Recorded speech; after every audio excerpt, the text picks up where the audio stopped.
महफूज विला की रोशनी चकाचौंध कर देने वाली थी। रात के बढ़ रहे अंधेरे में जगमगाता वह बंगला शहर की कोई आलीशान अजायबी जैसा प्रतीत हो रहा था। आज की बात और थी।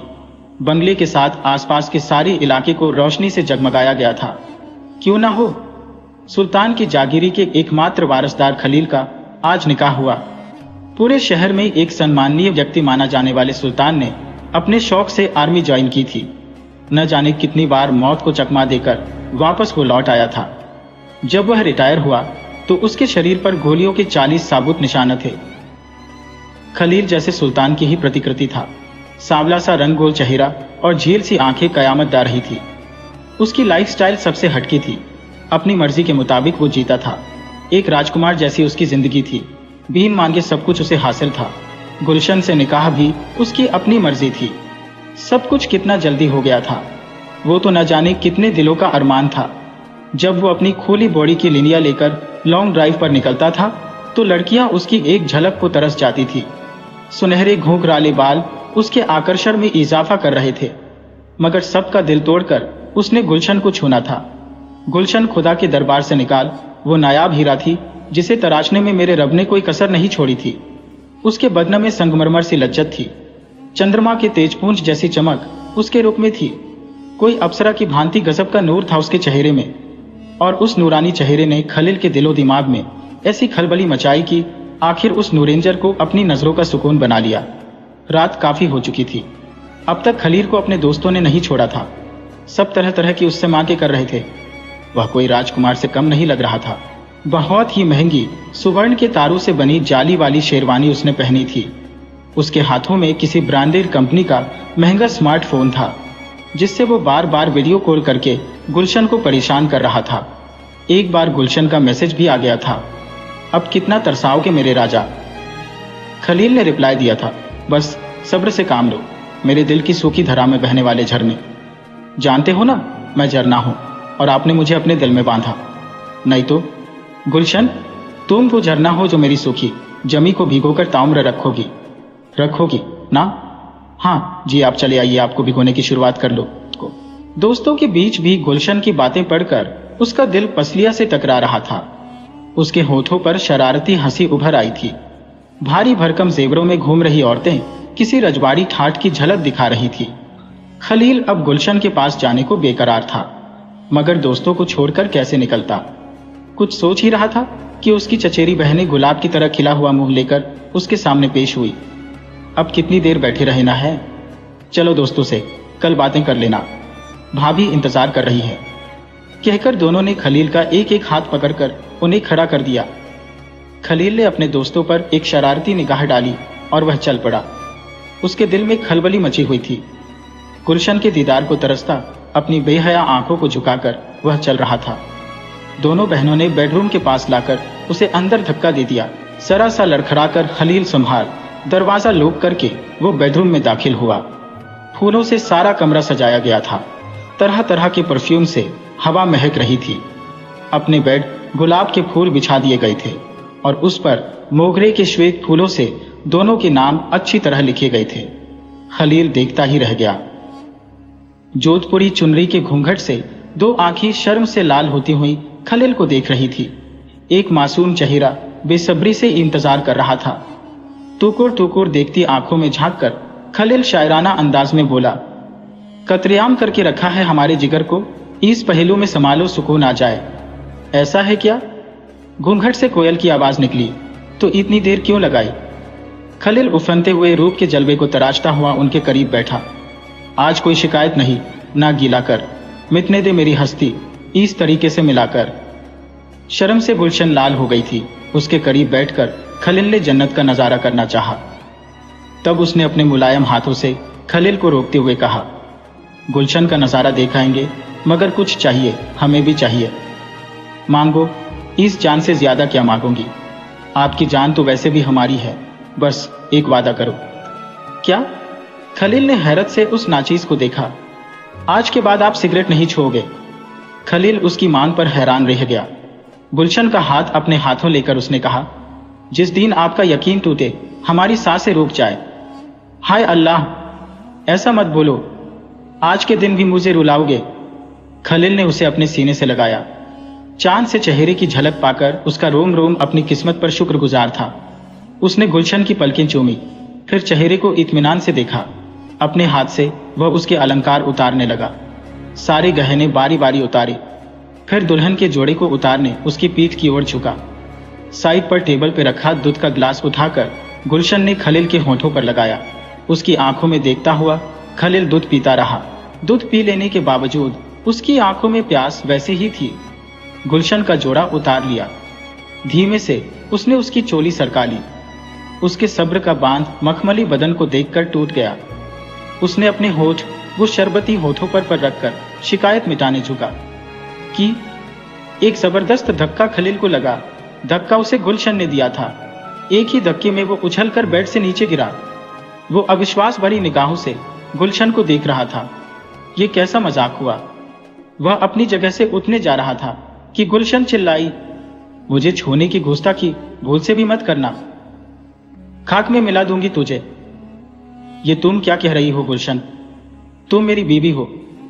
खलील की बात पर जैसे उसका मजाक उड़ा रही हो, ऐसे उसने मुंह से डरावनी हंसी निकली। खौफ खा बदतमीज, ये हुस्न तेरा गुलाम नहीं है। धड़ी भर पहले अपने लिए तड़प उठने वाली गुलशन का ये बदला हुआ रुख उसको हैरान कर देने वाला था। तेरे नापाक बदन को मुझ से दूर रख, छूना मत मुझे वरना। उसकी चेतावनी से खलील कांप उठा। गुलशन ने धक्का देकर खलील को नीचे पटक दिया था और खलील गुलशन में आए आकस्मिक बदलाव से काफी हैरान था। वह समझ नहीं पा रहा था कि अभी कुछ देर पहले तो अपने ख्वाबों की मल्लिका उससे अपनी जान लुटा रही थी, फिर अचानक उसको क्या हो गया? क्यों उसने ऐसी बात कही कि यह हुस्न तेरा गुलाम नहीं? अपने नापाक जिस्म को मुझसे दूर रख। वह खुलेआम धमकी दे रही थी कि अगर उसको छुआ तो खाक में मिला देगी। कुछ तो लोचा था। गुलशन कभी ऐसा बोल नहीं सकती, वह तो मेरी जान है। खलील सोच रहा था। कब से वह हुस्न की मल्लिका खलील के आगोश में सिमट जाने को बेताब थी। अपने यौवन की बेमिसाल दौलत को खलील के कदमों में रख देना चाहती थी। हुस्न के अमृत कुंभ का कतरा कतरा उसकी तृप्ति के लिए न्योछावर कर देना चाहती थी, मगर ऐसा हुआ नहीं। खलील भौचक्का सा रह गया था। वह डरते डरते फूलों से सजी हुई बेड पर बैठा। अरे तुम मुझसे इतनी दूर क्यों बैठे हो? अचानक गुलशन का रुख पलटा। अब किस बात की देरी है? शर्म आ रही है आपको? अभी कुछ देर पहले तो शायराना अंदाज में मुझे अपने आगोश में भर लेना चाहते थे। मेरी रुसवाई तो आपसे पल भर भी सही नहीं गई। अब आ भी जाओ, इन नशीली आंखों में खो जाओ। एक खुला हुआ रूप कयामत ढा रहा है और आप हैं कि यह शरबती होठों के जाम पिए बगैर भूत बनकर बैठे हो। गुलशन खलील को फिर से खुला आह्वान दे रही थी, मगर कुछ देर पहले जो जलवा खलील ने देखा था, वह हरकत दोबारा होने की संभावना को नजरअंदाज न करते हुए खलील घबरा रहा था। उसका घोड़ा भरा भरा बदन खलील के मन को जला रहा था। कितना बदनसीब था उसका वक्त। एक और शबाबे हुस्न खलील की रूह से मिल जाने को तैयार था। खलील उस उफनते जलवे को छूने से घबरा रहा था। क्या हुआ है? खलील को लगा जैसे गुलशन को कुछ पता ही नहीं था। उसने जो हरकत की थी उससे वो बेखबर थी। फिलहाल वो गुलशन को कुछ कहना भी नहीं चाहता था, इसलिए उसने गुलशन को सिर्फ इतना कहा, आज मेरी तबीयत ठीक नहीं है बेबी, जाओ, आज का दिन आपको बख्श दिया, मगर कल आपको नहीं छोड़ेंगे। 2 दिन का इकट्ठा मजा लूटेंगे। खलील की बात सुनकर गुलशन का चेहरा फीका पड़ गया था। अब अचानक मेरी जान को क्या हुआ? मेरे जिस्म में आग लगाकर पलटी मार ली। मार डालोगे मुझे मेरी जान, ऐसे तड़पा तड़पा कर। पर ठीक है, आपकी तबीयत नादुरुस्त है तो आराम करो। वैसे भी गुलशन सिर्फ आपकी है, जब चाहो आप अपनी जिंदगी महका सकते हो। उसने खलील के तेजोमय चेहरे को चूमा। खलील विवश होकर उस गुलाबी मखमली अंग की मल्लिका को देखता रहा। उसके अंतः वस्त्रों से उजागर हो रहे वक्षस्थल की गोलाइया को देखता हुआ वो बेड से उठा। उसको डर था कि कुछ देर और गुलशन की बगल में बैठा रहा तो फिर अपने मन को रोक नहीं पाएगा, और अब दोबारा वो जलील होना नहीं चाहता था। सामने दीवार को सटाकर एक मखमली सोफा रखा हुआ था, जिस पर कोई सोना चाहे तो आराम से सो सकता था। खलील जब तकिया लेकर सोफे की ओर बढ़ा तो गुलशन नाराज हुई। अपनी नाराजगी उसके शब्दों में उभरी। जनाब, शायर साहब, आप मेरे पास बेड पर सो सकते हो। एतबार रखिए, रात में कोई उल्टी सीधी हरकत नहीं करूंगी। फिर वह अपनी बेड पर ऐसे लेटी कि खलील का चेहरा अपनी निगाहों में रहे। खलील भी न चाहते हुए सोफे पर लेटा था। दोनों ही एक दूसरे को उलझन के साथ देख रहे थे। गुलशन समझ नहीं पा रही थी कि अचानक खलील ने उससे दूरी क्या बना ली। और खलील सोच रहा था, मेरी गुलशन मेरी होकर भी मेरी नहीं थी। आखिर क्या राज था वो? तकरीबन रात के 1 बजे का वक्त था। अपनी सुहागरात के दिन अपनी बीवी अंता वस्त्रों में अबोध यौवन का खुला दीदार कराती लेटी हो, वहां उसे नींद कैसे आनी थी? वह करवटें बदल रहा था। काफी मशक्कत के बाद गुलशन अभी अभी सोई थी कि अचानक उसकी बॉडी में हरकत हुई। उसने अपने पैरों को मोड़कर घुटनों को ऊपर उठाया। खलील हैरत से गुलशन को देखने लगा। गुलशन के चेहरे पर नशीली मुस्कान थी। वो अपने पूरे बदन को बार बार मोड़ रही थी। फिर उसका मुंह खुला। उसने दर्द को महसूस किया, मीठे दर्द को जो उसके चेहरे पर साफ झलक रहा था। वो बार बार अपने पैरों को उठा रही थी। खलील उसकी हरकतें देखकर अंदर ही अंदर जल रहा था, आतंकित हो उठा था। ऐसा लग रहा था जैसे गुलशन अपनी बेड पर अकेली नहीं थी, कोई संबंधन में उसके साथ था और वो मदहोश होकर बाकायदा उसे साथ दे रही थी। खलील को काटो तो खून नहीं, ऐसी हालत हुई उसकी। सुहागरात की रंगीनियां खलील के लिए अभिशाप साबित हुई थी। अपनी जिंदगी की बेहतरीन रात को जैसे उसके मुकद्दर से किसी ने छीन ली थी। गुलशन अपनी सजी हुई बेड पर किसी के साथ हमबिस्तर थी। उसकी हरकतें काफी देर से खलील देख रहा था। खलील कितना बेबस था कि उस नजारे को देखने के अलावा वो कुछ कर भी तो नहीं सकता था। वो सारी रात करवटें बदलता रहा। खलील रात भर नहीं सोया। जब सुबह 4 बजे गुलशन थककर चूर हो गई। गुलशन इत्मीनान से अनजान बनकर सोई थी। शायद उसको वो भी पता नहीं था कि उसके सारे ख्वाब उसकी जिंदगी में आई बेहतरीन रात ने छीन लिए थे। एक ही रात में उसने अपने जिगर के टुकड़े को कोसों दूर कर दिया था। उससे ये अनजाने में ही हुआ सही, मगर बहुत तकलीफ हुई थी खलील को। तब खलील ने हिम्मत जुटाई। सोफे पर सोकर उसका बदन दर्द करने लगा था। वो आहिस्ता से उठा। कमरे में हल्की सी रोशनी मौजूद थी। खलील और गुलशन के लिए सजाई गई बेड पर कूच ले गए फूल जैसे खलील के बिखरे अरमानों की तरह तीतर बीतर हुए पड़े थे। अपनी बेड के करीब पहुंचकर वह गुलशन को टकटकी लगाए देख रहा था। खलील को उस पर रहम आ गया। कितनी बेरहमी और बर्बरता बरती गई थी उसके साथ। बेइंतहा मोहब्बत थी उसे खलील से, और वो मोहब्बत की वजह से ही खलील अपनी भीगी हुई पल के लिए जैसे अपने आप से नजरें चुरा रहा था। उसे अपने सीने से लगाकर चीखना चाहता था। आज अपनी ही नजरों में वो जैसे गिर गया था। अपनी गुलशन के खुले बदन को लिबास पहनाने वो उसके कंधे की ओर झोंका। वो सुकून से परिपूर्ण एहसास के साथ भरी नींद में थी। उसकी पलकों पर अपने होठ रखने खलील थोड़ा ऊपर उठा की। अचानक उसकी गोल बड़ी बड़ी आंखें खुल गईं। इतनी बड़ी आंखें देखकर खलील ने घबराकर पिछेट कर ली। वो अपनी जगह पर बिना हाथ के सहारे ऐसे उठकर बैठी हो गई जैसे किसी ने उसकी पीठ पीछे से धक्का लगाकर बैठा दिया ना हो। खलील को धूरते हुए उसने मुंह से बोल फूटे, पाबंदी लगाकर रखता हूं मैं अपने नजराने पर, ये गुलशन भी मेरी, ये जलवा भी मेरा। क्या मतलब? अपने ही अंदाज में गुलशन को सुनना खलील के लिए हैरान कर देने वाली बात थी। तू इतना नादान नहीं कि हर बात का मैं जिक्र करो। गैर की अमानत को छूने की गुस्ताखी न किया कर। गैर की अमानत? खलील गुलशन की आंखों में देख रहा था। यह बोलने का तरीका गुलशन का बिल्कुल नहीं था। सारा लहजा ही अलग था। खलील के सवाल पर वो हंसने लगी। उसकी हंसी बढ़ती रही। खलील भौचक्का सा उसे देख रहा था। इतना सब कुछ देखने के बाद भी तू मुझसे सवाल पूछता है? तो सुन गुलशन, तेरी नहीं मेरी खातून है। मैं उसके साथ था और मेरा निकाह हो गया है तुम्हारे साथ साथ। खलील का चेहरा खौफदा हो गया। उसने गुलशन की बड़ी बड़ी आंखों के सामने डटे रहकर पूछा, मैं जान सकता हूं कि आप हजरत कौन है? जिन्नात हूं बूझदिल, तू अपनी औकात में रहना। याद रखना गुलशन अब एक जिन्नात की दुल्हन है, जिन्नात की दुल्हन। खलील देखता ही रह गया। वो कमर लचकाती हुई उठकर स्नानागार में घुस गई। उसकी तिरछी नजरें जानलेवा थी। खलील इस वक्त काफी परेशान था। गुलशन उसके होश उड़ाकर स्नानागार में चली गई थी। खलील शयन कक्ष में अपनी लाचार निगाहों से कमरे को देख रहा था। अपने शयन कक्ष को उसने खुद दिलचस्पी लेकर तैयार करवाया था। दीवारों का रंगाकर्षक और हल्का गुलाबी यह सोचकर रखा था कि मन में शांति बनी रहेगी और परिवार में किसी तरह का विवाद नहीं होगा। बेड पर एक बड़ा गद्दा बिछाया गया था जिससे पति पत्नी के मध्य एकता एवं सामंजस्य बना रहे। दोनों के बीच प्यार बना रहे, यह सोचकर लव बर्ड्स और मेड्रन डक्स की तस्वीरें अपने शयन कक्ष में खलील ने लगवाई थी। शयन कक्ष की दीवारें, पर्दे व आंतरिक साज सज्जा सभी गुलाबी रंग से रंगी थी, जिससे मन प्रफुल्लित रहता है। गोपनीयता शयन कक्ष का विशेष गुण है, अतः इसे आंतरिक एवं बाह्य व्यवधानों से मुक्त रखा गया था। इस कक्ष में ड्रेसिंग टेबल पूर्व दिशा में रखा गया था। शयन कक्ष में वस्त्रों को रखने के लिए अलमारी थी। अलमारी का मुख उत्तर दिशा में था। खलील का मानना था कि जिस अलमारी में कीमती आभूषण व नकदी आदि रखी जाए, उसके दरवाजे उत्तर की ओर ही खुले तो बेहतर होता है। लेकिन सब कुछ आज उसकी सोच के विपरीत हुआ था। उसकी सारी उम्मीदें तार तार हो गई थी। अपने आशियाने को जिस अरमानों से उसने सजाया था, वो सारे अरमा बिखर चुके थे और इस वक्त कमरे में मौजूद था।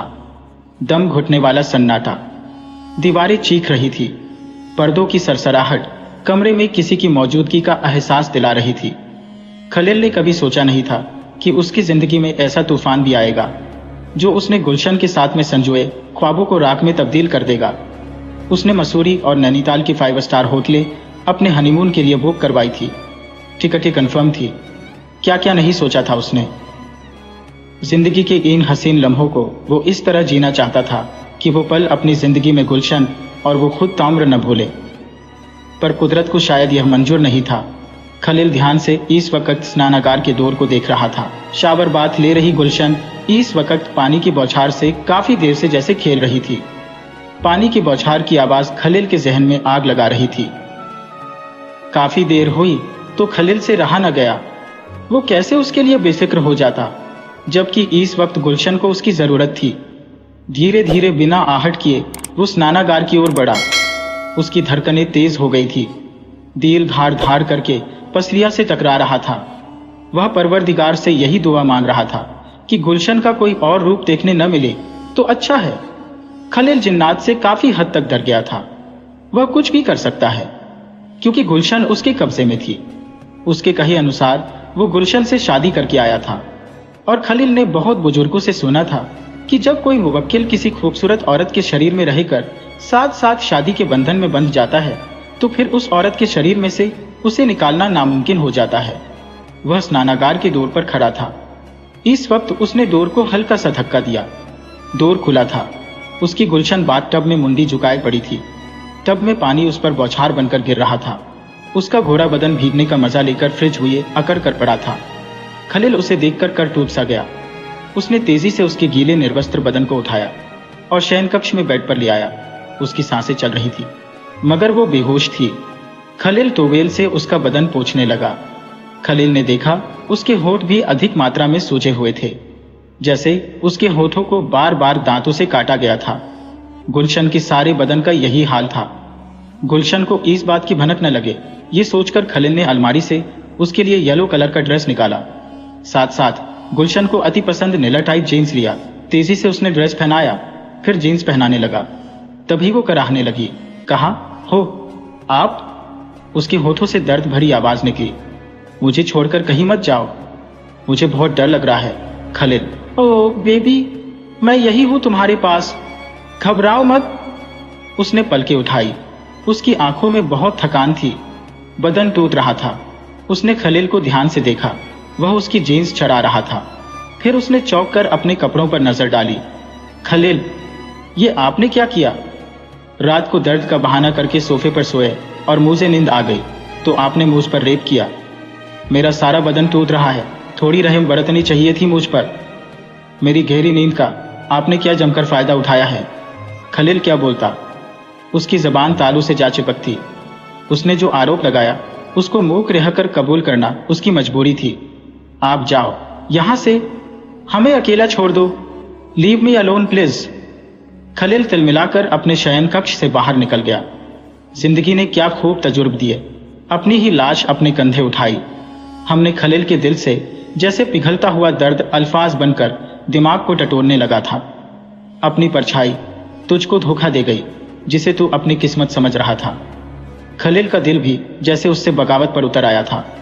भीतर उठे झंझावात को दबोचकर खलील बाहर निकला। अब्बा के रूम के स्नानागार में घुसकर खलील ने स्नान किया। दबे पांव वहां से निकल रहा था तो सुल्तान ने उसे देख लिया। बरखुरदार, सब ठीक तो है ना? ऐसे बिल्ली की तरह क्यों भाग रहे हो? अब्बू ने पकड़ लिया तो बिना हड़बड़ाए पहले से रेडी उतर खलील ने सलाम करते हुए दिया, अस्सलामुअलैकुम अबाजान। वालेकुम अस्सलाम। वो उधर गुलशन बात ले रही थी तो मैंने सोचा मैं भी अब्बू के कमरे का उपयोग करके रेडी हो जाता हूँ। ठीक है, पर हम तुम्हारी जगह होते तो अपनी पत्नी के साथ ही बात लेते, कहकर सुल्तान हंसने लगा। खलील शर्म से झेप गया। अच्छा था कि अम्मी जान बाहर थी, वरना अब्बू की जरूर टांग खींचती। इधर आओ बैठे। सुल्तान ने एक अच्छे दोस्त की तरह खलील को अपने पास बुलाया। जी कहिए अब्बू जान। खलील अब्बा के बगल में बैठ गया, अपने चेहरे पर खोखली मुस्कान का मुखौटा चढ़ाकर। श्वेत पठानी कपड़ों में वो काफी आकर्षक लग रहा था, चेहरे पर खुदा का नूर उतरा था। देखो बेटे, सुल्तान ने खलील के कंधे पर हाथ रखते हुए कहा, मैं जानता हूं तुम गुलशन को पहले से ही बेइंतहा मोहब्बत करते हो, और सबसे बड़ा सच भी यही है, अपना दिल जिससे जितनी मोहब्बत ज्यादा करता है, फिर कभी बात बिगड़ती है तो बुरा भी उतना ज्यादा लगता है। गुस्सा, द्वेष, ईर्ष्या, नफरत, सब कुछ प्रेम की अतिरिक्तता है। मोहब्बत करते हो इसलिए एक दूसरे का ख्याल रखना। अभी उसको तुम्हारी जरूरत है। यह समय ऐसा है कि जितना ज्यादा एक दूसरे को संभालोगे, आने वाले तुम्हारे सुनहरे भविष्य के लिए यही लम्हे अहम साबित होने वाले हैं। जी अब्बा हुजूर। वो अब्बा के गले लिपट गया। अपनी आंखों से जो बांध टूटने को तैयार था, उसे काफी मशक्कत से खलील ने रोक रखा था। कैसे बताता वो अब्बा को कि बात क्या थी। कितने खुश थे परिवार के सारे सदस्य, अब्बू, अम्मीजान, चाचा, चाची और चचेरी बहनें दुआ आलमीन। हर कोई उसकी शादी के माहौल से अभिभूत था। घर में बहुरानी की मौजूदगी से फिलहाल सबके चेहरे खिले हुए थे। वो किसी को इस वक्त अपनी जिंदगी की कड़वी सच्चाई के जलजले से अवगत नहीं कराना चाहता था। सुल्तान की पारखू नजर ने यह ताड़ लिया था कि कोई तो बात दोनों के बीच ऐसी जरूर हुई है जिसके चलते खलील का चेहरा उतरा हुआ लग रहा है। भले ही न कहे, उसका बाप हो, बीन कहे, सब समझ जाता हूं। फिर सुल्तान ने खलील की पीठ पर हाथ रखते हुए कहा, मेरे बच्चे, सच्ची मोहब्बत हर किसी को नसीब नहीं होती, और जिसे नसीब होती है उसे उसकी कदर नहीं होती। आप जाइए और बहू को अपना फार्म हाउस दिखा करो।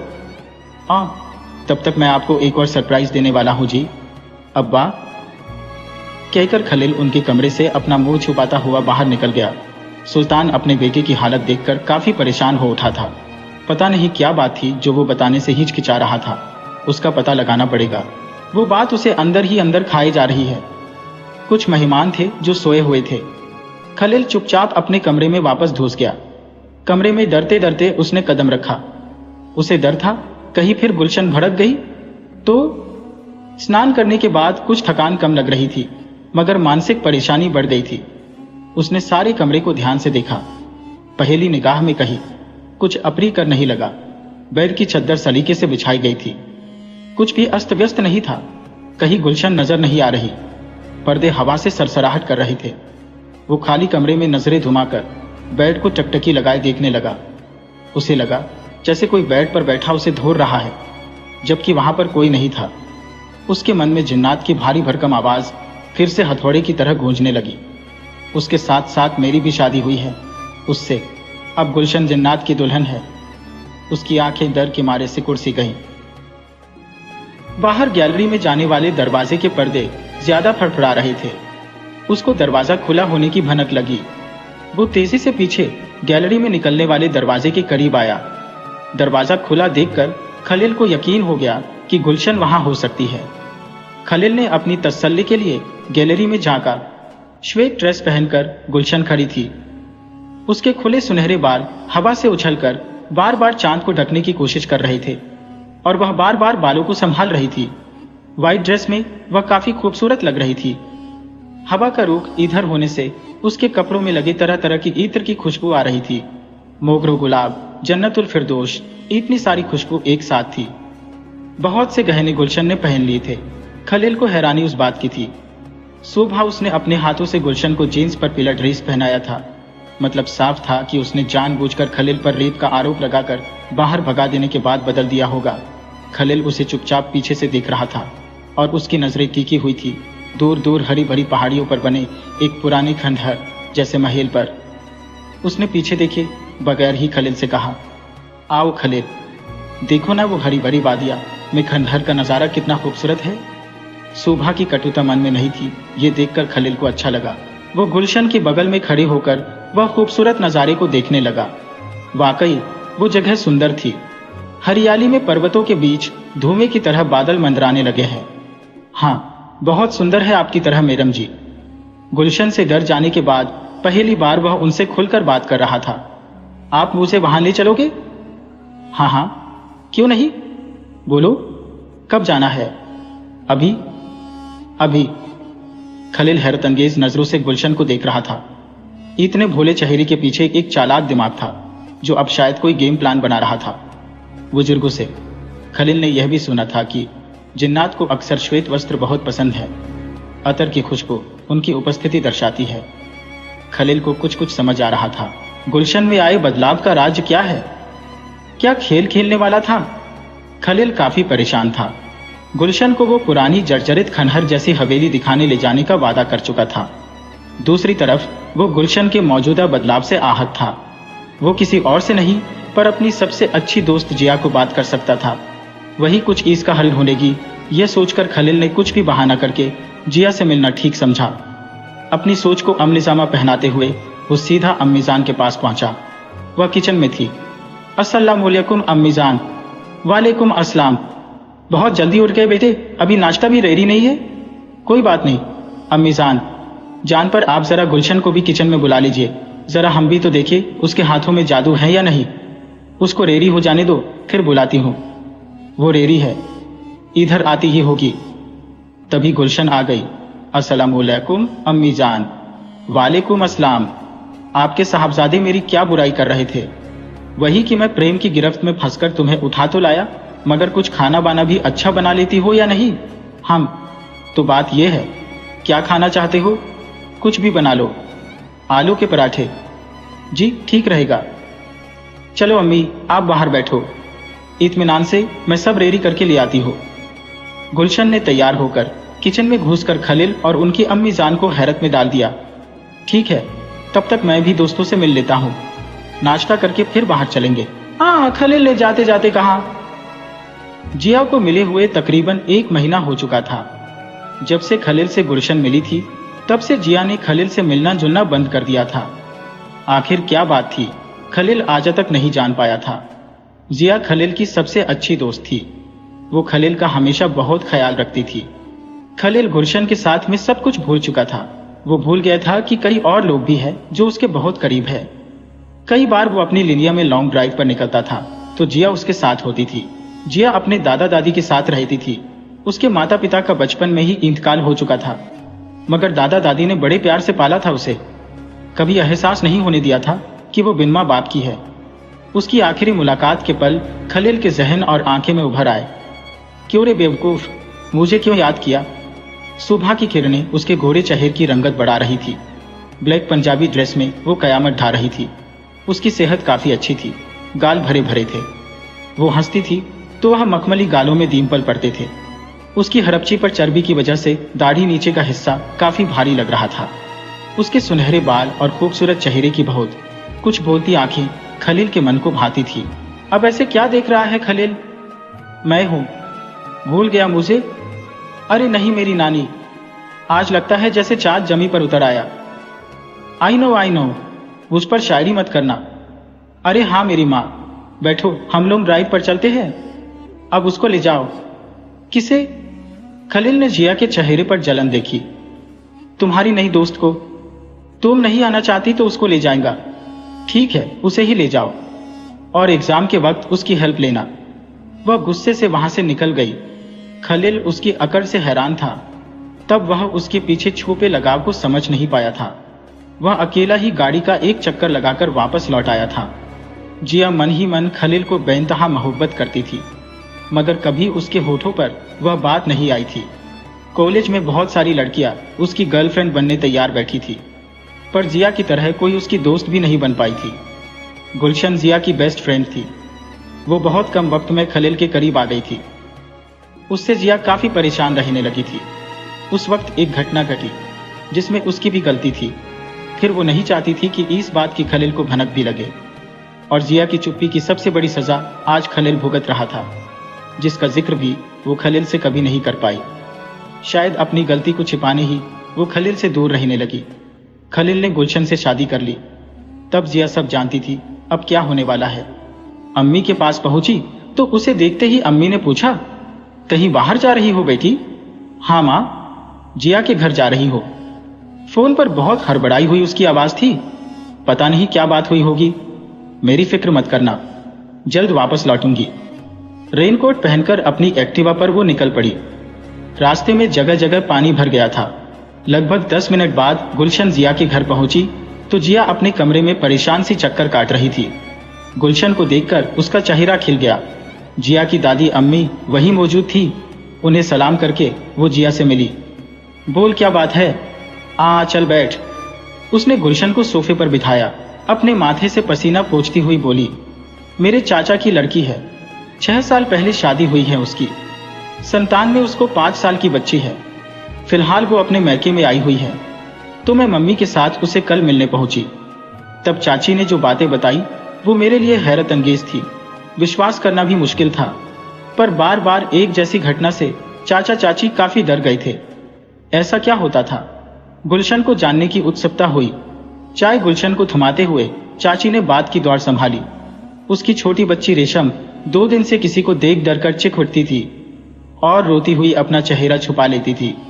उसे चिखने की वजह पूछने पर वो अपनी उंगली से जिस ओर इशारा करती, वहां हमें कुछ नजर आता नहीं था, पर वो कहती है वहां श्वेत कपड़ों में कोई लंबा इंसान खड़ा है और वो उसे डरा है। उस बच्ची के साथ हो रहे बार बार ये हादसे को कोई समझ नहीं पाया था कि कल एक घटना ने चाचा चाची को झकझोर कर रख दिया। सुबह घंटा भर हो गया था, बच्ची चाची के पास थी, मगर काफी देर से उसकी मां नजर नहीं आ रही थी। फिर चाची को अचानक याद आया, घंटे भर पहले वो कपड़े सुखाने छत पर गई थी। वहां से वो चाची घबराकर भागी, सीढ़ी चढ़ने लगी। सीढ़ी के ऊपर छोर पर नजर पड़ते ही चाची की धड़कनें रुक गई जैसे। वहां चाची की लड़की बेहोश पड़ी हुई थी। चाची चीखी। चाचा जी ने संभाल कर लड़की को घर में ले आए। तब से उसने बोलना छोड़ दिया है। किसी को भी जैसे पहचानती ना हो, ऐसे टकटक देखती रहती है वो सबको। आज उसे जलाली बाबा की मजार पर ले जाना है। चाचा चाची मान रहे हैं कि घर में कोई बुरी शक्ति का साया है। चाची ने अपनी बात खत्म की। गुलशन को अब भी इस बात पर यकीन नहीं था कि कोई बुरी शक्ति ऐसे परेशान कर सकती है। कब ले जाना है उसे दरगाह पर? गुलशन पूरा माजरा जानना चाहती थी। बस तुझे साथ लेना था, मैं तैयार हूं। चलो संभल कर जाना बेटी, जिया की दादी अम्मी ने दोनों के पीछे लपकते हुए कहा। गुलशन की एक्टिवा पर दोनों चाची के घर की ओर निकल पड़ी।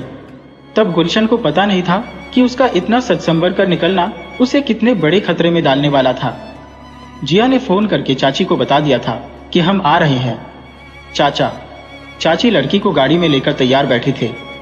जिया और गुलशन जैसे ही वहां पहुंची कि फटाफट एक्टिवा खड़ी करके उनके साथ दोनों बैठ गई। लड़की चुप बैठी थी। उसको कहीं ले जाया जा रहा है उस बात की जैसे उसे भनक भी नहीं थी। सब बाबा की मजार पर पहुंचे। सब ने वुजू बनाया और फिर चाची लड़की को लेकर मजार के इर्द गिर्द 7 चक्कर घुमाने लगी। उसके हाथों से धागा मजार की जाली पर बंधवाया।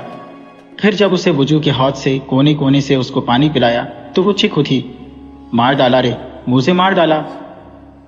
उसके हलक से जैसे मर्दानी आवाज निकली, कौन लाया मुझे यहां? किसने मुझे यहां लाकर बांधा? जिया गुलशन के कान में फुसफुसाई, तुझे भूत प्रेत जिन्नात पर यकीन नहीं है ना, इसलिए तुझे मैं साथ लाई। लड़की में अभी असर मौजूद है, अपने फोन से शूट कर ले। पूरा माजरा घर जाकर सबको दिखाना। गुलशन को जिया की बात सही लगी। लड़की चिख रही थी, चिल्ला रही थी। गुलशन ने अपने फोन से वीडियो रिकॉर्डिंग शुरू किया। वह लड़की बड़ी बड़ी आंखें निकाल रही थी, सबको खुली धमकी दे रही थी, मुझे यहां लाकर बांधने वालों को मैं बख्शूंगा नहीं, हलक से जबान निकाल लूंगा सबकी। उसकी बड़ी बड़ी आंखें देखकर जिया डर रही थी। गुलशन के लिए तमाशा हैरान कर देने वाला था। लड़की के शरीर में जिन्नात हावी था। उसका मतलब यही था कि छोटी बच्ची को जो शख्स नजर आ रहा था वह जिन्नात ही था। यह बात साफ हो गई थी। उसने अपनी गर्दन हिला हिलाकर, बचाओ मुझे, बचाओ, मत जलाओ, जाने दो मुझे, छोड़ो मुझे, ऐसे बचने की गुहार लगाई। लगभग आधे घंटे तक उसने हाजिरी भरी। उसको घर लाया गया। तब वह काफी हद तक ठीक थी। उसकी आंखों पर से वजन हट गया था। वह चाचा चाची को पूछ रही थी कि आखिर उसको क्या हुआ था, क्यों उससे जलाली बाबा की मजार पर लाया गया था, मगर किसी ने उसे हकीकत से अवगत नहीं कराया। गुलशन अपनी एक्टिवा पर वापस घर लौट आई थी और अपने कमरे में बैठकर बार बार उस वीडियो को देख रही थी कि तभी एक खौफनाक घटना घटी। मोबाइल पूरा वाइब्रेट होने लगा, जैसे उसको लगा धुआं बनकर कुछ बाहर निकल रहा था। टकटकी लगाए वह देखती रही। एक पल के लिए उसको लगा था कि शॉर्ट सर्किट की वजह से मोबाइल खराब हो गया है, मगर हकीकत कुछ और थी।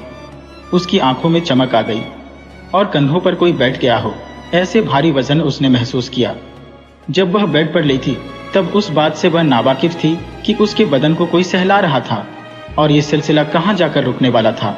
मोबाइल से ऐसा शूटिंग करना उसकी जिंदगी के लिए सबसे बड़ी गलती साबित हुई। रात के 12 बज रहे थे। अंधेरा जमी पर उतर आया था। गुलशन की अम्मी इधर उधर बेसब्री से घूम रही थी। उसके चेहरे पर परेशानी के भाव मंडरा रहे थे। उसके मन में आज बेचैनी थी। 4-5 बार वो अपने शौहर को बता चुकी थी कि जब से गुलशन जिया के घर से वापस लौटी है तब से वो कुछ बदली बदली सी लग रही है। वहां से आने के बाद एक भी बार वो अपने कमरे से बाहर नहीं निकली। तब उनके शौहर ने 1-2 बार कहा भी कि थक गई होगी तो आराम करती होगी अपने कमरे में, पर अब बात आपे से बाहर थी। सुबह से उसने खाना भी नहीं खाया था। रात को भी वो खाने पर नहीं आई तो उसकी अम्मी को टेंशन होने लगी। वह उसके कमरे के डोर तक पहुंची। 10 बजे उसे बुलाने आई थी। तब वो गहरी नींद में सो रही थी। उसे आवाज लगाई पर वो उठी नहीं थी, मगर अब उन्हें टेंशन होने लगी थी। रोज रात को 11 बजे तक वो उठती भी, पर उसके फेवरेट प्रोग्राम देखती, उसके बाद खाना खाती, फिर सोती। पर आज क्या हुआ था उसे कि वहां से आने के बाद वो एक भी बार कमरे से बाहर नहीं निकली थी। जब गुलशन की मां ने देखा कि उसके कमरे का डोर अभी भी बंद है, उसे लगा कमरे से हल्की सी आवाज आ रही थी। इस वक्त उसके कमरे में कौन हो सकता है। उनके चेहरे की लकीरें तंग हो गईं। वो खिड़की की ओर बढ़ी। वो जानती थी कि खिड़की में एक छोटी सी झुर्री है जहां से भीतर का नजारा देखा जा सकता है। खिड़की के पास पहुंचकर पर्दा हटाकर उन्होंने अपनी नजरें उस छोटी सी झुर्री पर सटा दी। भीतर का नजारा देखकर एक बार वहां से उन्होंने आंखें हटा ली। उन्हें यकीन नहीं हो रहा था। अपनी तसल्ली के लिए फिर से वो देखने लगी। वही नजारा था। अपनी बेड पर गुलशन बिल्कुल निर्वस्त्र पड़ी थी। उसके दोनों हाथ किसी ने जकड़ रखे हो, इस तरह ऊपर की ओर फैले हुए थे। दोनों पैर भी विरुद्ध दिशा में फैले थे और उन पैरों में हल्की हल्की हिलचाल थी। गुलशन दर्द से बार बार कराह रही थी। उसके होंठ बार बार खुल रहे थे, सिकोड़ रहे थे। उन्हें समझते देर न लगी कि गुलशन के साथ क्या हो रहा था। उसके बिस्तर पर गुलशन के साथ जरूर कोई था। वो किसी साई के साथ हम बिस्तर थी। या अल्लाह, उनके मुख से दर्द निकला जैसे। ऐसी बात अपने शौहर को वो बता नहीं सकती थी और अपनी बच्ची को इस हाल में उसके बाप को दिखाना बड़ी शर्म की बात थी। इसलिए इतना कुछ देखने के बाद भी वो कसमसा कर रह गई। उनको नींद नहीं आ रही थी तो उनके शौहर ने कहा, क्यों इतना परेशान हो रही हो तुम? वो शायद जिया के घर से खाना खाकर ही आई होगी, इसलिए वो खाने पर नहीं आई। Don't worry. पर वो शौहर से क्या कहती? यही कि जाओ अपनी बच्ची को जाकर देखो कैसे तड़प रही है वो और क्या हो रहा है उसके साथ। वह चुप हो गई थी, जैसे गहरी सोच में डूब गई हो। अब बच्ची को कैसे बचाया जाए, वही सवाल उनके मन में खटक रहा था। गुलशन की अम्मी वो नजारा देखकर खौफजदा हुई। जैसे पलटी वैसे ही उसकी सांसें रुक सी गई। चिकना था फिर भी हलक से चीख न निकली। वो क्या देख रही थी? तौबा, ठीक उसके सामने गुलशन खड़ी थी। गुलशन की अम्मी को एक बार कमरे में देखने की जिज्ञासा हुई, पर उसकी हिम्मत ना हुई। गुलशन का नग्न देह उसकी आंखों में चुभ रहा था। किसी और ने गुलशन को इस रूप में देख लिया तो? फिलहाल इस वक्त उन्हें डर गुलशन से लगा। वो अपनी बड़ी बड़ी आंखों से अपनी अम्मी को देख रही थी। क्या देख रही हो बुढ़िया? अपनी बेटी के मुख से ऐसी बात सुनकर गुलशन की मां तिलमिला उठी। उसकी जबान तालू से जा चिपकी थी। उसके मुंह से गेंगे फेंफे होने लगी। गुलशन इस वक्त जैसे होशो हवास में नहीं थी। वो आगे बढ़ी। उसकी आंखें गुस्से से लाल हो गई थी। तेरी हिम्मत कैसे हुई हमारे कमरे में झांकने की? गुलशन की मां हड़बड़ाकर पीछे की ओर भागी। गुलशन उसका पीछा करने लगी। उसकी मां काफी हद तक घबरा गई थी। गैलरी में लैंप की मध्यम रोशनी थी। इस वक्त किसी को भी ना देखकर गुलशन की मां को लगा जैसे अब ये जान ले लेगी। वो अपनी जान बचाकर आगे के कमरे में घुस गई। उसकी सांसें तेजी से चल रही थी। ये कमरा पूरी तरह खाली था। एक बेड थी, 2 बड़े बड़े सोफे थे, दीवारों पर पर्दे की सरसराहट थी और जान लेने वाला सन्नाटा था। दरवाजे को चटखनी चढ़ाकर वो लंबी लंबी सांसें ले रही थी।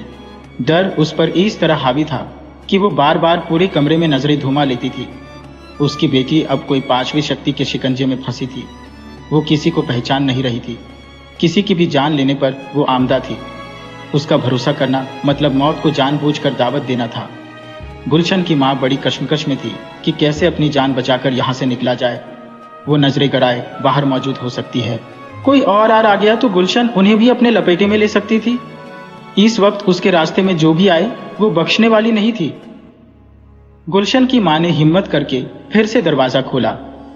गैलरी सुनसान थी, कोई भी चहल पहल नहीं थी। सब कमरों के दरवाजे बंद थे। गुलशन की मां को इस वक्त दौड़ लगाकर अपने कमरे में घुस जाना ठीक लगा। वो भागी जैसे अभी भी उनके पीछे भूत पड़ा ना हो। वो अपने कमरे में घुसी कि उसकी रूह डर से कांप उठी।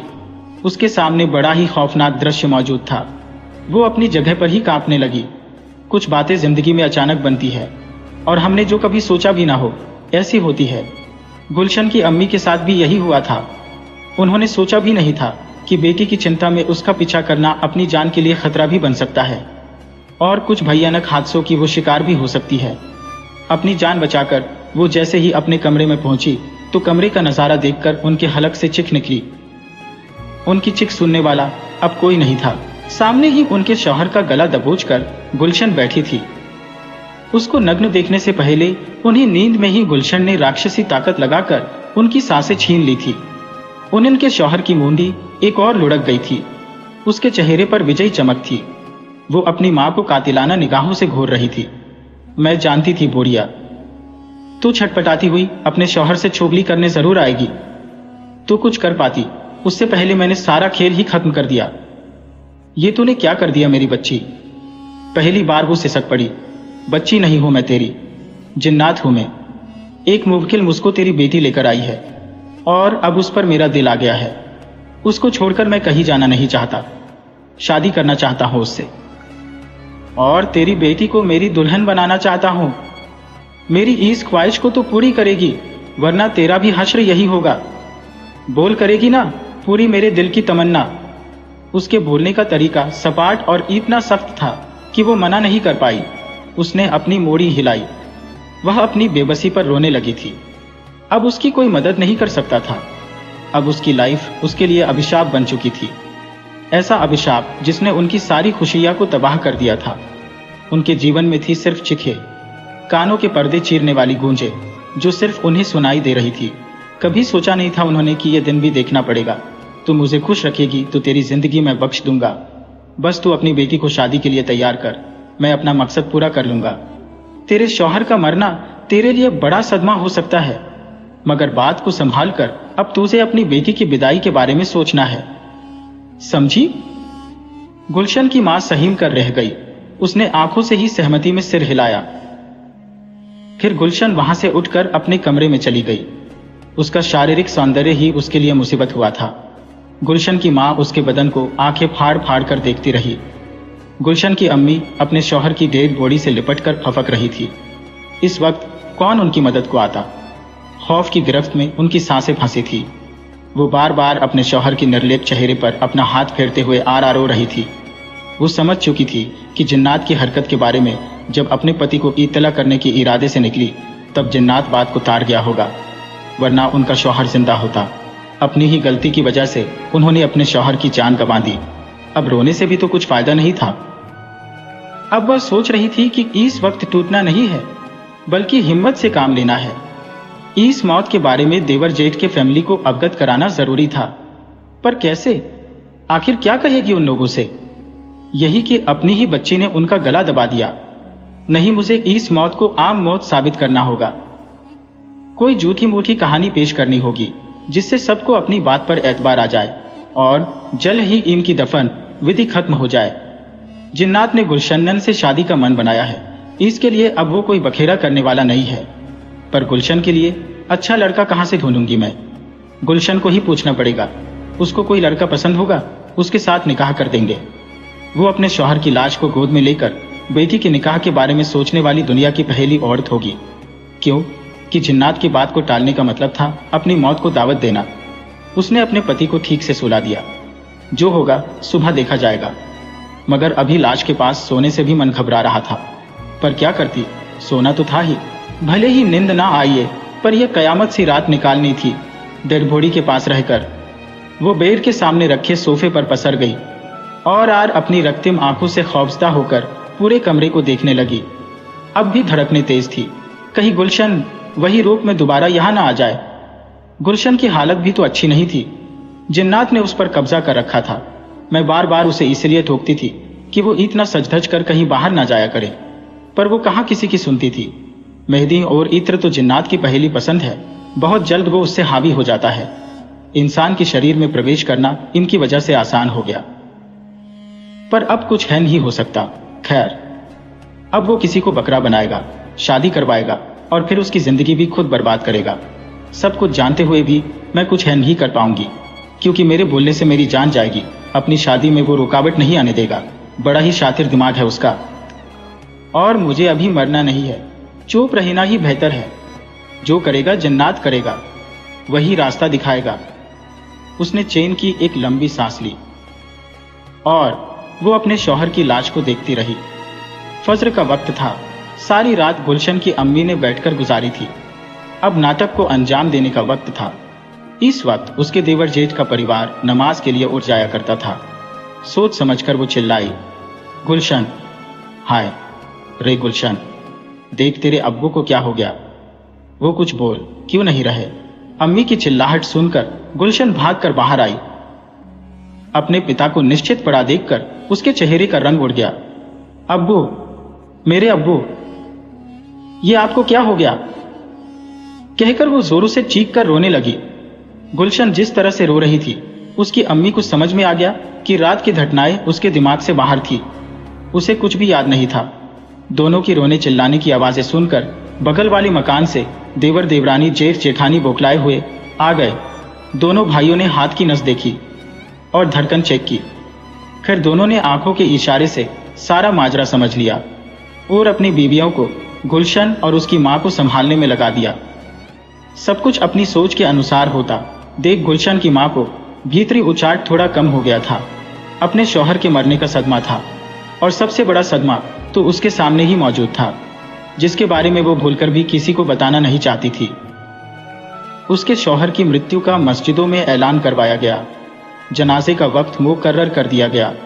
बहुत अच्छे और मिलनसार स्वभाव होने के कारण जिन लोगों ने उनकी मृत्यु के बारे में सुना, लोग आते गए, क्योंकि उनका अच्छी भली सेहत में आकस्मिक गुजर जाना नजदीकी लोगों के लिए असह्य आघात जैसा था। लोग तरह तरह की बातें कर रहे थे। सारे परिवार में मातम का माहौल था। गुलशन अपने बाप की हत्या करके अब बिलक बिलक कर रो रही थी, और वो लम्हा भी आ गया जब एक बेमौत मरी इंसान का जनाजा उठा लिया गया। रुखसत होते शौहर को गुलशन की मां ने आखिरी बार देखा। जब सारे लोग चले गए, तब गुलशन ने अपनी मां का हाथ थामा। हाथों में कड़ापन महसूस होते ही उन्होंने घबराकर गुलशन को देखा। कुछ वक्त पहले जो गुलशन रो रो कर अपना आपा खो रही थी, वही गुलशन इस वक्त बड़ी बेहयाई से मुस्कुरा रही थी। इसके चेहरे के पीछे एक दरिंदा छुपा था, जो गुलशन पर हावी होकर सब कुछ करवा रहा था। और भी न जाने कितने वैश्य रूप इसके देखने बाकी थे, लेकिन प्रेम कहानी तो इस हादसे से पहले शुरू हो चुकी थी, जिसका जरा भी अंदेशे से गुलशन की मां अलिप्त थी। वैशाखी हवाओं का तपता हवामान शरीर को जला रहा था। गर्मी का मौसम उसके लिए हमेशा त्रासदायक था।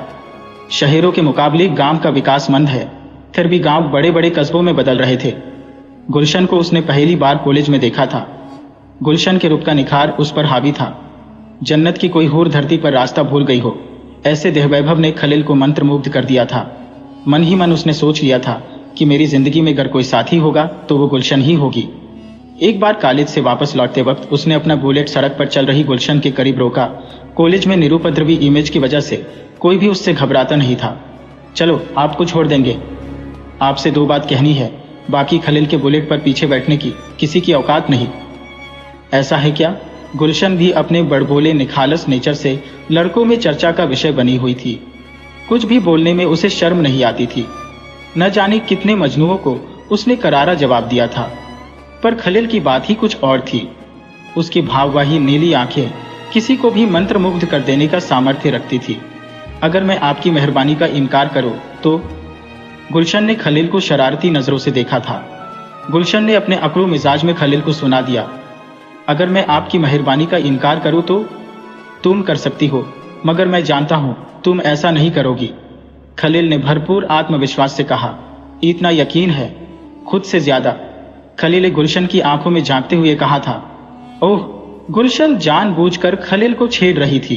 वो मन ही मन खलील को पसंद करती थी और अब उसे यकीन हो गया था कि खलील भी वही महसूस कर रहा है जो वो महसूस कर रही थी। उसने अब देर न करते हुए खलील के पीछे बैठ जाना ठीक समझा। खलील ने इत्मीनान से बुलेट भगाया। उसने कसकर खलील को पकड़ लिया। डर गई? खलील ने शरारत करते हुए कहा। नहीं तो, मैं तो जानबूझकर चिपकी हूं। देख रही थी काफी लड़कियां इस तरह चिपक जाती है, वो कैसा फील करती होंगी। खलील समझ गया, ये टांग खींचने में अपनी भी नानी है। रास्ते में पेड़ और हरियाली सभर एक टर्न पर उसने बुलेट खड़ा कर दिया। सामने ही कलकल निनाद करती एक नदी थी। नदी पर ब्रिज बना हुआ था। हरे भरे पेड़ थे। स्वच्छ हवाएं अपना जादू सांसों में भर रही थी। वह गुलशन का हाथ थामे नदी के तट पर पहुंच गया। नदी के बहाव को दोनों देख रहे थे। एक नदी दोनों के भीतर बहने लगी थी, जिसकी उफनती लहरें दोनों को भिगो रही थी। अपने उछल रहे दिल पर काबू करते हुए उसने कहा, अब बोलो भी, क्या कहना था आपको? खलील ने गुलशन की आंखों में लज्जा साफ देखी। बहुत ही खूबसूरत लग रही थी वो। पिंक सलवार कुर्ता उस पर बहुत जच रहा था। कंधे पर लटक रहा दुपट्टा हवाओं का बहाना ओढ़े बार बार उसके गुलाबी होठों को छूने की जिद करके फूदक रहा था। उसकी बोलती आंखों में झांकते हुए खलील ने कहा, सुनना चाहोगी? हम बेताब है सुनने को। तो फिर आप अपनी आंखें बंद कर लो। क्यों, आपको शर्म आती है? हाँ, खलील ने झूठा रोष प्रकट किया। गुलशन ने अपनी आंखें मूंद ली। खलील अपने चेहरे को उसके मुंह के करीब ले गया। उसकी नरम सांसें कुछ पल महसूस करता रहा। वो बेताब थी। उसकी सांसें अनियमित होने लगी थी।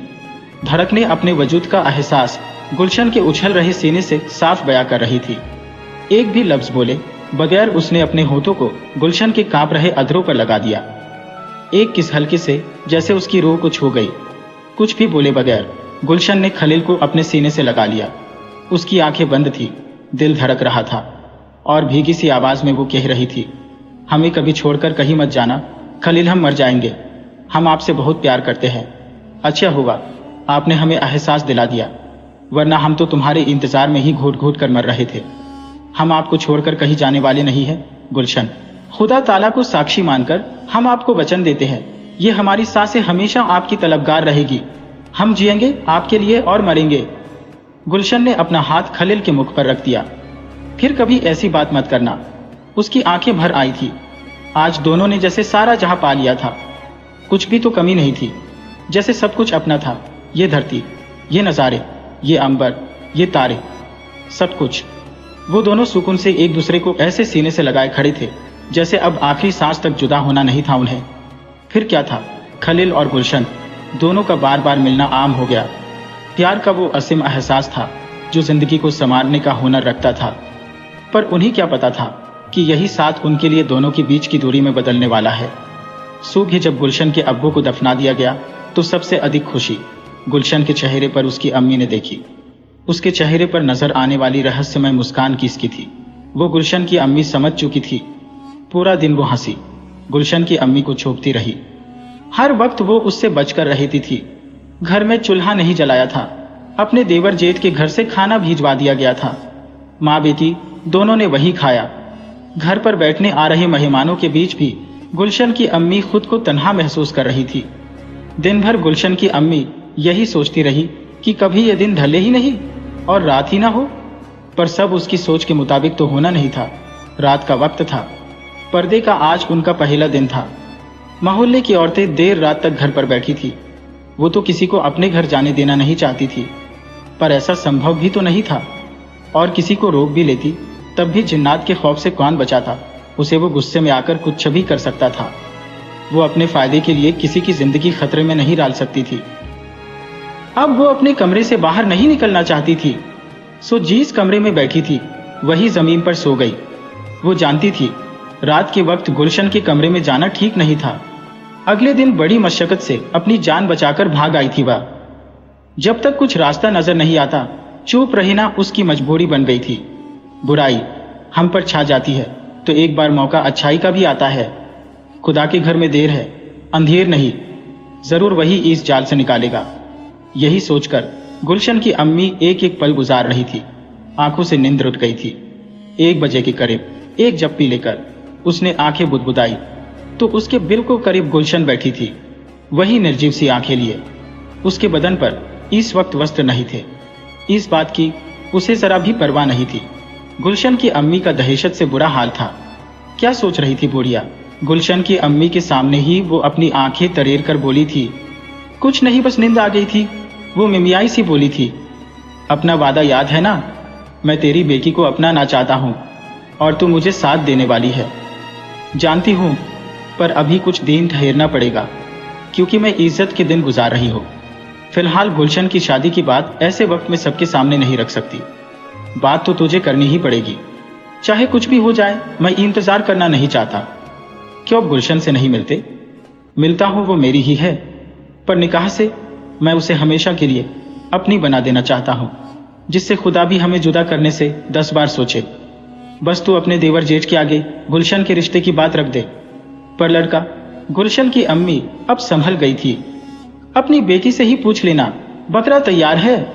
या अल्लाह, वो घबरा गई थी। कौन होगा वो बदनसीब जिसकी जिंदगी इम्तिहान के द्वार से गुजरने वाली थी? जिन्नात गुलशन की अम्मी को बता रहा था कि गुलशन किसी लड़के को जानती है जो उसे काफी पसंद करता है। ठीक है, उसे लड़के के पेरेंट्स से भी मिलना होगा ना? तब जिन्नात ने जिक्र किया कि लड़के की माँ तुम्हारे पास बैठने आने वाली है, उसके सामने ये बात रख देना। वो मना नहीं कर पाएगी क्योंकि वो दोनों पति पत्नी के लिए अपने बेटी की खुशी से बढ़कर कुछ नहीं है। ठीक है, गुलशन की माँ ने हामी भरी। लड़की की माँ को मिलने से पहले अपनी देवरानी जेठानी को बुलाकर अपनी सेहत नादुरुस्त है बताना, सीने में दर्द हो रहा है, ऐसा बोलकर कहना कि मेरी जिंदगी का कोई भरोसा नहीं है। माँ अपनी बच्ची के जल्द से जल्द हाथ पीले कर देना चाहती हो। इससे कोई तुम्हारी बात का विरोध नहीं करेंगे। बस यही चाहेंगे कि सिंपल तरीके से वक्त की नजाकत को देखते हुए निकाह किया जाए। ठीक है, जिन्नात ने पढ़ाई हर बात को जैसे गुलशन की अम्मी ने मुंह जुबानी कर लिया। अपनी बात खत्म करके वह बोला, मैं अब चलता हूं, अपनी जान के साथ वक्त बिताना है। कहकर वो बेहयाई से उठकर वापस जाने लगी। उसके पुष्ट अंगों को देखकर गुलशन की अम्मी सोचने लगी, यही जवानी ही उसके लिए कातिल बन गई थी। जिन्नात हर वक्त उस पर हावी रहने लगा था, उसकी खूबसूरती को नोच रहा था जो सिर्फ वो जानती थी। क्या करती, करा कर रह जाती थी। वो अपने कमरे में चली गई, पर पीछे खौफनाक सन्नाटा छोड़ गई थी। 5 बज रहे हैं, फज्र का वक्त था। गुलशन की अम्मी ने वजू बनाकर नमाज पढ़ी और अल्लाह से सबकी खैरियत की दुआ मांगी। रात को गुलशन पर हावी जिन्नात अपनी गुलशन के साथ शादी के लिए उतावला हो रहा था। बड़ी बड़ी आंखों से डरा रहा था। फिलहाल उसकी बात को नजरअंदाज करना मुमकिन नहीं था। उसने जिन्नात को साथ देने पर अपनी रजामंदी जाहिर की थी। साथ न देती तभी जिन्नात अपनी मनमानी करने वाला ही था, और वह जिंदा रहेगी तो इस मुसीबत का कुछ हल ढूंढ पाएगी। जिंदगी किस मोड़ पर ले आई, हमें आज मौत मांगी, वो भी मुकर कर चल दी हमसे। मौसम बेपरवाह, थाक भी बरस जाता था तो कभी ठंड का समा बांध लेता था। खलील जब अपने प्यार के बारे में सोचता था तो बरबसी आंखें बरस जाती थी। उदासी और उलझनों के बोझ तले वो दबता सा जा रहा था। उसे लग रहा था जिंदगी में कोई नहीं था, अपना प्यार भी अपना नहीं था। बार बार वो दूर रहने की धमकी देता था, ऐसा प्यार जिसको अपनाने के लिए उसने अपनी जिंदगी भी दांव पर लगा दी थी। कौन करता है आज के दौर में ऐसी मोहब्बत? जब अपने प्यार के लिए जान देने की बारी आती है तो प्रेम का दावा करने वाले अच्छे से अच्छे लोग मुकर जाते हैं। खलील वैसा बिल्कुल नहीं था। किस्मत ही उसकी खराब थी जो लोग उसे बारी बारी छोड़कर जा रहे थे। दिमाग पर काफी बोझ लग रहा था, नसें फट रही थी। ऐसा लग रहा था जैसे बड़े विस्फोट से दिमाग फट जाएगा और सब कुछ खत्म एक लम्हे में। मगर ऐसा भी तो नहीं हो रहा था। काफी सोचने के बाद गुलशन और घर वालों को ये कहकर निकल गया कि दोस्तों से मिलना है। आज वो अपनी लिनिया लेकर निकला था। न जाने कितने दिन हो गए थे अपनी कार की सवारी किए हुए। उसको याद आया, गुलशन के मिलने से पहले जिया बहुत सी बार उसके साथ ड्राइविंग पर आई थी। जिया की कमी उसे आज महसूस हो रही थी। कम से कम वो एक अच्छी दोस्त तो थी। जिंदगी ने एक सबक दिया था उसे, कभी किसी की अवहेलना न करे। न जाने किसका कंधा कब रोने के लिए काम आ जाए। जिया के घर पहुंचा तो उसके दादा दादी को घर में पाया। जिया कहीं नजर नहीं आई। उसका दिल धक्क से रह गया। दादा दादी सुन बैठे थे। जिया को घर में न पाकर जब वो दादा दादी के पास आया तो दोनों की आंखें भर आई थी। क्या हुआ दादी? जिया कहाँ है? हृदय में घबराहट महसूस करते हुए खलील ने पूछा था।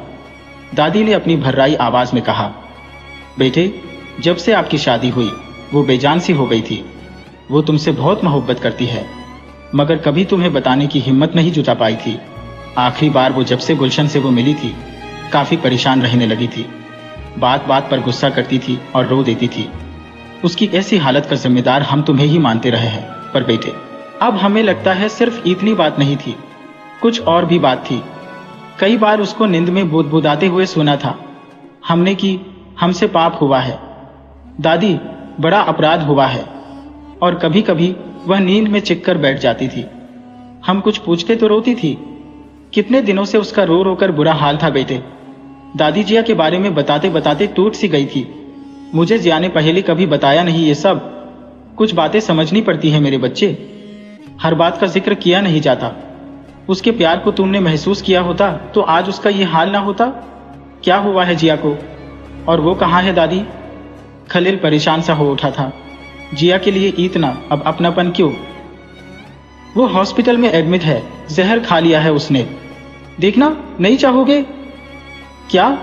खलील उछल पड़ा। दिल जोरों से पसलिया को टकराने लगा था। मैं जिंदा हूं आज तो तेरी वजह से। ऐ दिल, मुझे तो आजमाया ना कर। अस्पताल निकलते वक्त खलील ने अम्मी को कॉल कर दी थी कि उसे आने में जरा देर होगी, गुलशन को बता देना। पर सामने से अम्मी ने बताया कि गुलशन तो उसके घर से निकलते ही बाहर निकली है, किसी को कुछ बताए बगैर। खलील को हैरत जरूर हुई, मगर आसपास ही कहीं होगी ये सोचकर दिमाग पर जोर नहीं दिया था। इधर दादी की बात सुनकर खलील खुद को दुनिया का सबसे बदकिस्मत इंसान समझने लगा। अपनी प्रेमिका अपनी न थी, और जो उसको प्रेम करती थी वो खुद को बिखरा हुआ समझकर झेर निगल चुकी थी। दादी को लेकर वो हॉस्पिटल पहुंचा। हॉस्पिटल काफी बड़ा था, मगर दादी की वजह से जिया को ढूंढने में दिक्कत न हुई। स्पेशल वार्ड की एक बेड पर वो लेटी हुई थी। दादी ने उसके माथे पर हाथ फेरा। फिलहाल उसे वेंटिलेटर पर रखा गया था। उसका पूरा बदन फूल गया था, चेहरा लाल हो चुका था। बदन पर छोटी छोटी घमोड़ियां जैसी फोड़ियां निकली थी। ये सब कैसे और क्यों हुआ दादी? खलील की आवाज सुनकर जिया ने आंखें खोली। वो खलील को देखकर घबरा गई। उसकी आंखें चौड़ी हो गई। उसके हाथ में सिरींज लगी थी, फिर भी वह खलील को बाहर जाने का इशारा कर रही थी। खलील समझ गया था कोई तो ऐसी बात थी जो जिया जानती थी, मगर अब डर रही थी। दादी ने बताया कि इसने जहर पिया। वो बात का अच्छा हुआ मुझे पता चल गया, और मैंने फौरन ऑटो में इसे अस्पताल पहुंचाया। डॉक्टर ने इसे वॉमिट करवाकर जहर निकाल दिया है, मगर कुछ तो असर बाकी रहना था। सो धीरे धीरे ठीक हो जाएगी बेटे। डोंट वरी दादी, आप घबराओ मत, इसे कुछ नहीं होगा। मैं हूं ना, कुछ नहीं होगा इसे। जिया की आंखें झील मिला उठी। खलील ने जैसे एक अधिकार से कहा तो जिया की पलकों से पानी बहने लगा था। खलील की समझ में यह बात आ चुकी थी कि जिया जिन्नात से खौफ खाई हुई है शायद, पर जिन्नात जिया को नुकसान क्यों पहुंचाएगा भला? वो बात उसके भेजे में नहीं घुस रही थी। खलील ने जिया की भीगी आंखों में झांकते हुए कहा, क्या बात है जिया, तुम कुछ बताना चाहती हो? क्या बात है जो आप हमसे छुपा रही थी? जिया ने इशारे से कागज कलम मांगी। खलील ने तुरंत एक कागज और कलम की व्यवस्था की। जिया ने अपने कांपते हाथों से लिखा, मैं गुनहगार हूं, मेरी वजह से गुलशन की जान जिन्नात के कब्जे में है। उसकी मां की आंखों में मैंने जिन्नात का खौफ देखा था। तब जब गुलशन के अब्बू की जान गई, उन्हें भी मेरी वजह से ही जान गंवानी पड़ी। मैं जानती थी कि जिया जिन्नात भूत प्रेत पर यकीन नहीं करती थी। सो उस दिन मेरे चाचा की लड़की जो जिन्नात के साए में थी, उसको दिखाने गुलशन को मैं साथ ले गई। गुलशन ने उसकी बेटों की हरकतों को अपने मोबाइल में वीडियो बनाकर कैद किया और तभी से वो इसके साथ आ गया था। या अल्लाह, खलील ने एक लंबी सांस ली और कहा, तुम्हारा उसमें कोई कसूर नहीं। तुम वीडियो बनाती तो वो तुम्हारे साथ भी आ सकता था। तुम ये सब करके क्या साबित करना चाहती थी? मुझसे प्रेम करती हो ऐसा? तुम्हें कुछ हो जाता तो मैं तो जीते जी मर जाता। खलील ने पहली बार जिया से अपना चेहरा छुपाया। उसके लिए प्यार उसकी आंखों से बहने लगा था। चलो दादी, कौन सा डॉक्टर? इसका इलाज कर रहा है, मैं उसे मिल लेता हूँ। दादी ने डॉक्टर माथुर का नाम दिया। खलील वहां से सीधा डॉक्टर माथुर को मिलने गया। तभी वहां गुलशन ने कदम रखा। जिया की आंखें फटी की फटी रह गईं। सुल्तान की परखों निगाहों ने ताड़ लिया था। खुशहाल रहने वाला लड़का अचानक चुप हो गया था। वजह जानना जरूरी था, कहीं ऐसा ना हो कि बात फिर आपे से बाहर निकल जाए। सुल्तान भी बिना बताए घर से बाहर निकल गया। खलील दोस्तों से मिलने का बहाना करके कुछ और ही फिराक में था। बात जो भी थी वह पता करके रहेगा। गुलशन और खलील के बीच अनबन थी, दूरी थी। उसकी तह तक जाने का फैसला करके सुल्तान सीधा गुलशन के मैके पहुंच गया। इस वक्त घर के भीतर जाना वाजिब नहीं था, तो उन्होंने कटहरे में से ही आवाज लगाई, सायरा जी, कोई है घर पर? अस्सलामुअलैकुम। सलाम करती हुई समधन की देवरानी बाहर आई। आइए संबदी जी, अचानक कैसे आना हुआ? वालेकुम अस्सलाम। उन्होंने मूल बात को दबाते हुए कहा, बहुत जरूरी बात पूछनी है हमें समधन जी से। मगर कश्मकश में थी कि ऐसे हालात में कैसे मिले जब वो पर्दे के दिन गुजार रही है। ऐसी क्या बात है? देवरानी को जिज्ञासा हुई। वो सिर्फ उनको ही बता सकता हूं। ठीक है, मैं भीतर पर्दा लगा देती हूँ, पर्दे की बाहरी तरफ से। जो पूछना है पूछ लेना। आपका बहुत बहुत शुक्रिया। पर्दा लगाकर सुल्तान को पर्दे के करीब बुला लिया। आप बात कीजिए, मैं अभी आई कहकर उसकी देवरानी बाहर चली गई। सुल्तान ने सलाम की। घबराई हुई आवाज में उन्होंने सलाम का जवाब दिया और कहा, आपको यहां नहीं आना था, आपकी जान को खतरा हो सकता है। ऐसी क्या बात है, मैं वही जानने आया हूं। खलील भी बहुत परेशान है। आपके शौहर की मौत के बावजूद आपने निकाह भी करवाया। इसी बात में कहीं झोल था। काश मुझे पहले समझ में आ जाता। प्लीज समधी जी, अभी मैं आपसे कुछ नहीं कह सकती। बस आपकी सलामती की फिक्र है। मुझे आप यहां से चले जाइए। असगर यहां से आगे की नुक्कड़ पर रहता है। आप उन दोनों को फौरन मिलिए और पूछ लीजिएगा कि आपकी बेटी के साथ क्या हुआ था। फिलहाल जितना जल्दी हो सके ये घर छोड़ दीजिए। उनकी आवाज में चिंता साफ झलक रही थी। फौरन सुल्तान वहां से निकल गया और तेजी से चलते हुए असगर के घर पहुंचा। दरवाजा ठोका। कुछ देर पश्चात ही दरवाजे के बीचों बीच असगर खड़ा था। वह एक दुबला पतला सा सांवला आदमी था। सुल्तान को पहचानते ही सलाम की और आइए। सुल्तान भाई, आज कैसे रास्ता भूल गए? सुल्तान ने सलाम का उत्तर देकर कहा, मैं कुछ जानना चाहता हूं। जी कहिए, आपकी बेटी के साथ कैसा हादसा हुआ था? असगर की आंखें सिकुड़ गईं। सब ठीक तो है ना भाईजान? ठीक कुछ भी नहीं है। मुझे बताओ, मेरे लिए यह जानना बहुत जरूरी है। बात आज से 10 साल पहले की है। असगर अतीत के अंधेरों में देखता हुआ बोला।